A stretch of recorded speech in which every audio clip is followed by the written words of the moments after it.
dalam 5 tahun terakhir ini, kelompok-kelompok Islam seolah menjadi terasing di negerinya sendiri. Itu yang dia rasakan. Berapa ulama yang berjuang mendirikan republik ini? Indonesia 80% penduduknya umat Islam. Tidak pernah meminta 80% hasil sumber daya alam yang dikuasai negara untuk umat Islam. Gak ada yang dia minta. Ada gak dia minta? 80% umat Islam penduduk Indonesia tidak pernah meminta 80% APBN untuk umat Islam. Gak ada yang dia minta. Sederhana permintaan umat Islam. Dia mau berdialog sama Tuhannya.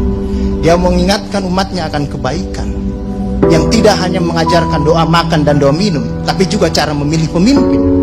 Itu kira-kira. Inilah ketegangan-ketegangan. Ketika agamanya dinistakan, kok susah sekali ini membawa ke proses hukum. Muncullah demo berjilid-jilid, yang kemudian berujung ulamanya tidak bisa pulang. Belum lagi penghujung, kemudian ada agama yang diperhadapkan sebagai musuh besar Pancasila. Nah, ini menarik menurut saya. Saya ini Islam, tapi bukan pengetahuan Islamnya seperti Ustadz Ali Muhtar Ngabalin dan Abu Bakar, Ustadz Abu Bakar, tapi dengan segala awam saya terhadap Islam. Ketika saya ditanya Pancasila itu di mana dalam kehidupan saya, maka saya akan mengatakan bahwa ketika saya lahir, orang tua saya itu membisikkan Pancasila di telinga saya. Cuma bahasanya bukan seperti yang tertulis dalam Undang-Undang Dasar itu. Dia membahasakan Allahu Akbar, Allahu Akbar, asyhadu an la ilaha illallah, asyhadu anna Muhammadar Rasulullah. Apa yang saya dengar di situ? Ketuhanan yang Maha Esa.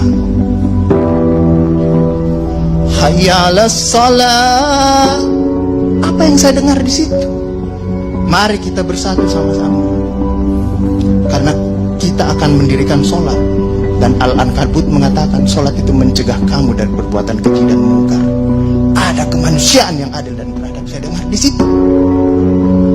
Hayya 'alal falah. Mari sama-sama menuju kemenangan. Kemenangan yang bagaimana kita peroleh? Kerakyatan yang dipimpin oleh hikmat kebijaksanaan dalam permusyawaratan perwakilan. Kemenangan yang bagaimana? Keadilan sosial bagi seluruh rakyat Indonesia. Itulah kemenangan yang kita tuju. Kita kembali lagi takbir, Allahu Akbar, Allahu Akbar, la ilaha illallah. Kita ulang lagi. Dan Pancasila yang kita tiupkan itu 5 kali sehari, belum selesai di sini, selesai bunyi terus. Ya kan Ustadz kan? Belum selesai di daerah sini, selesai bunyi bertalu-talu terus. Seluruh dunia bertalu-talu. Inilah Islam. Yang kemudian sekarang dalam kelompok ini Ustadz Ali Muhtar Ngabalin, saya banyak belajar dari beliau. Inilah yang kemudian sekarang, kenapa kami mau diperhadap-hadapkan? Kenapa kami ada yang menjalankan keyakinannya ketika dia celananya cingkrang, radikal,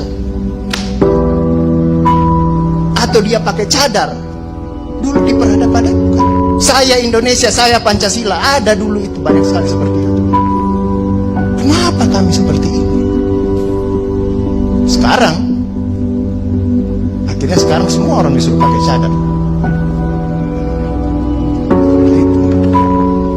Inilah kemudian rentetan yang membuat istilah tadi Ustadz Abu Bakar, kok paranoid sekali dengan undang-undang HIP ini. Ada luka. Ada luka yang tadinya sudah mulai mengering, dilupakan. Tapi tiba-tiba ini kemudian dikhawatirkan, jangan sampai Pancasila ini mau dipakai sebagai instrumen untuk membiarkan kelompok Islam dan kelompok.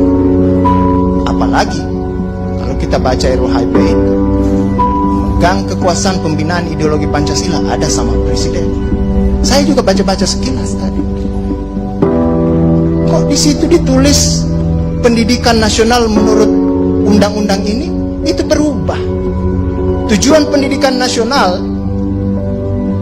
oleh Undang-Undang Dasar mengatakan bahwa beriman, bertakwa, berakhlak mulia. Di sini diciptakan pendidikan nasional itu bertujuan untuk menjadi tenaga ahli dan terampil. Ini kan mudah. mau dikasih jadi tukang ini bagi kapitalis kalau seperti itu berpikirnya.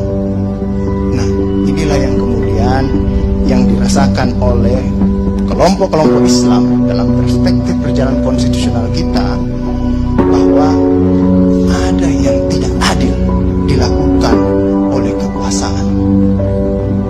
Kelompok Islam selama ini tadi yang saya katakan tidak pernah meminta apa-apa. Paling jauh kelompok-kelompok Islam mungkin dapat honor dari negara.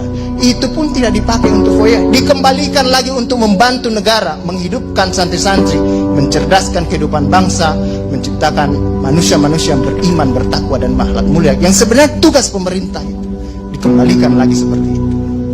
Itulah yang kemudian mulailah sekarang kelompok Islam sangat hati-hati kalau kemudian Pancasila ditiupkan terus, seolah-olah ini mau dijadikan instrumen untuk memarjinalkan Pancasila.